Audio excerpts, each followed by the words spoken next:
Tunisie. On croit la connaître, mais peu savent ce qu'elle a vraiment traversé. Son histoire, c'est celle d'une terre convoitée, d'un peuple résilient et d'un carrefour entre l'Afrique, l'Orient et l'Europe.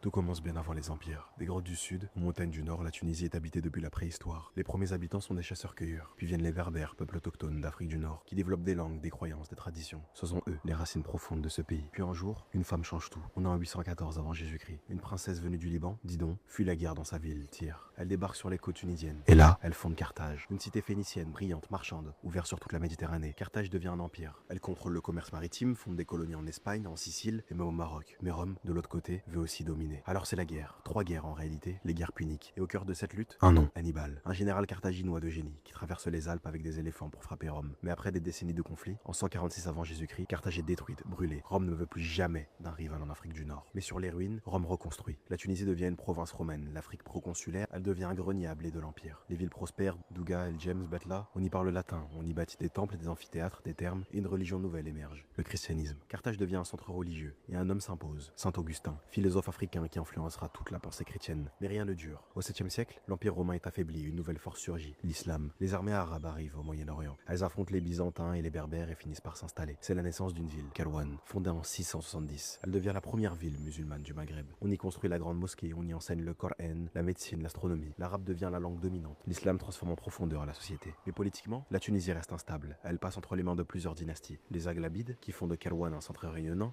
les Fatimides, qui partent ensuite fonder le Caire, les Irides, puis les Hafsides, qui installent leur capitale à Tunis. Sous les Hafsides, entre le 8e et le 16e siècle, Tunis devient un port majeur, attirant savants, artisans et commerçants venus d'Andalousie, d'Orient et d'Europe. Mais l'Europe veut contrôler la Méditerranée. En 1535, les Espagnols s'emparent de Tunis. Puis ce sont les Ottomans qui reprennent la ville en 1574. La Tunisie devient alors une province de l'Empire ottoman, mais reste autonome grâce au bey de Tunis. Des gouverneurs puissants, parfois très indépendants. Le 19e siècle marque un tournant. La Tunisie tente de se moderniser, de réformer l'éducation, la justice, l'économie, mais les dettes s'accumulent. Et en 1881, la France impose le protectorat, c'est-à-dire une domination indirecte. Le bey reste en place, mais c'est Paris qui décide de tout. Pendant 75 ans, les colons s'installent, les terres agricoles sont confisquées, les Arabes et les Juifs tunisiens deviennent des citoyens de seconde zone. L'administration française, l'arabe, est marginalisée. Et pourtant, la résistance naît. Un homme incarne cette lutte, Habib Bourguiba, né en 1903. Formé en France, il fonde en 1934 le Néo-Destour, un parti nationaliste moderne. Il milite pour une Tunisie laïque, éduquée, indépendante. Il est arrêté, exilé, emprisonné, mais il ne lâche rien. Et le 20 mars 1956, c'est l'indépendance. Un an plus tard, Bourguiba abolit la monarchie. Il devient président et entame une transformation radicale. Il modernise la Tunisie, il interdit la polygamie, il donne des droits aux femmes, il mise sur l'école, la santé, la planification familiale. Mais il reste au pouvoir 30 ans, et peu à peu, c'est un régime autoritaire, centré sur sa personne. En 1987, son premier ministre, El Abidine Ben Ali, le destitue pour raison médicale. Il promet des réformes, mais très vite il verrouille tout. Propagande, police, politique, corruption. Pendant 23 ans, la Tunisie semble stable, mais en réalité, elle bouillonne. Le 17 décembre 2010, à Sidi Bouzid, un drame fait tout exploser. Mohamed Bouazizi, un jeune vendeur ambulant, est humilié par la police. Il s'immole, le pays se soulève. La jeunesse crie, travail, liberté, dignité. Et le 14 janvier 2011, Ben Ali fuit en Arabie Saoudite. C'est le début du printemps arabe. La Tunisie entre alors dans une transition difficile. Nouvelle constitution, élections libres, liberté de presse, mais aussi tensions politiques, terrorisme, crise économique. En 2015, 2 attentats visent le musée de Bardo et une plage à Sousse. Le tourisme s'effondre, l'économie souffre, mais la société civile tient bon. Et en 2015, elle reçoit le prix Nobel de la paix. Aujourd'hui, la Tunisie est toujours en quête d'équilibre. Kais Saïed, élu en 2019, concentre les pouvoirs depuis 2021. Certains crient à la dérive autoritaire, d'autres voient en lui un espoir contre la corruption. Mais une chose est sûre, le peuple tunisien n'oublie pas. Il se bat, il débat, il avance malgré tout. Car la Tunisie, c'est l'histoire d'un petit pays au cœur des grandes tempêtes du monde.